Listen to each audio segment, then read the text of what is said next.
Энэ охиныг Элбэг Заяа гэдэг. Тэрээр оюуны бэрхшээлтэй хэдий ч 2 жилийн өмнө Улаанбаатар хот дахь хөгжлийн бэрхшээлтэй иргэдийн нийгмийн оролцоог дэмжих төсөлд хамрагдаж Дези номын тусламжтай Япон хэл сурчээ.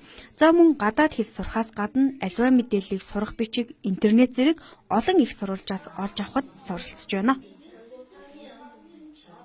Тэгээд би Дайсона номноос Япон хэлний хичээл хийдэг. Миний багш Хигашидасан Чипа багш надад Япон хэлний хичээл заадаг.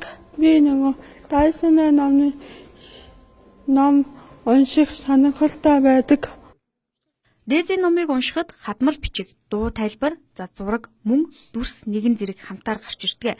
Харин уншигдож байгаа хэсэг нь шар өнгөөр тодруулан харуулдаг учраас хараа, сонсгол, оюуны бэрхшээлтэй иргэд ашиглах боломжтой гэдгийг Японы мэргэжилтэн хэлж байна.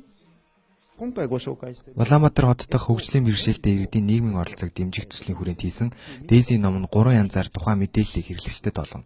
Энэ номыг хэрэглээнд нэвтрүүлснээр хөгжлийн бэрхшээлтэй иргэдийн сурах, мэдээллийг хүртээмжтэй авах боломжийг илүү нэмэгдүүлж байна гэж ойлгож байна. Бид төслийн хүрээнд 5 төрлийн үлгэрийн ном хийсэн байна. Дези ном нь харааны бэрхшээлтэй иргэдэд зориулсан сонсдог бариал ном байдаг гэсэн түгээмэл ойлголтыг өнөөдөр өөрчлөлтөө.